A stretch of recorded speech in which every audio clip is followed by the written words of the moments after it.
Nous voici en 1791. L'acte constitutionnel rédigé par le Parlement de Londres vient d'être appliqué pour la colonie. Cet acte vient totalement chambouler ce qui avait été établi par l'Acte de Québec. La Province of Quebec se retrouve ainsi séparée en le Haut-Canada, aujourd'hui l'Ontario, et le Bas-Canada, aujourd'hui le Québec. Les deux nouvelles parties du territoire possèdent maintenant chacune un parlement qui est lui-même composé d'une chambre d'assemblée élue par le peuple et d'un conseil législatif qui est lui élu par le gouverneur de la colonie. Cependant, même si le Bas-Canada possède son parlement, les Canadiens français subissent toujours autant de discrimination de la part du gouvernement britannique. Notamment, au début du 19e siècle, la Chambre d'assemblée du Bas-Canada est principalement composée de francophones élus par les Canadiens français, et ses projets sont systématiquement refusés par le gouverneur et le conseil législatif. Le Parti patriote fut donc créé en 1826 suite au conflit de la Chambre d'assemblée et aussi du peuple du Bas-Canada en général, avec le gouvernement qui est en grande majorité dirigé par des anglophones voulant assimiler les francophones.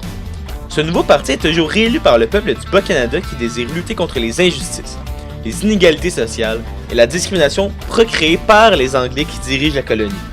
Pour tenter de contrer ce mouvement dont on entend de plus en plus parler, les bureaucrates anglais veulent unir le Haut et le Bas-Canada afin de réduire encore plus le pouvoir politique des Canadiens français.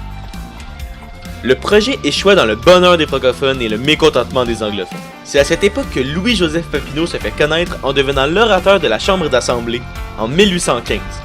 On le reconnaît aujourd'hui pour avoir été la figure la plus importante du Parti patriote et des révoltes de 1837 à 1838. Avec les années, la situation ne fait que s'aggraver entre les deux Canada dû à plusieurs saisons de mauvaises récoltes qui se succèdent et une épidémie de choléra en 1832. Le 21 février 1834, la Chambre d'assemblée du Bas-Canada, ne tolérant plus le traitement du gouvernement envers les francophones, rédige les 92 résolutions. Ce document a pour but d'améliorer la condition des Canadiens français en expliquant clairement ce que sont les problèmes et des idées de solutions. Il fut ensuite envoyé à Londres, mais les dirigeants de la colonie n'y adhèrent absolument pas. Vers 1836, le conflit s'envenime davantage, on observe une grève parlementaire et un boycottage des produits anglais. En 1837, le Parlement de Westminster en Angleterre répond aux 92 résolutions par les 10 résolutions de John Russell. Celles-ci ont pour but de rendre la vie des Canadiens français encore plus misérable et de même de tenter une assimilation. Les patriotes n'en peuvent plus du non-sens des Anglais et après plusieurs assemblées populaires, ils décident qu'il est temps d'agir et c'est le début des rébellions.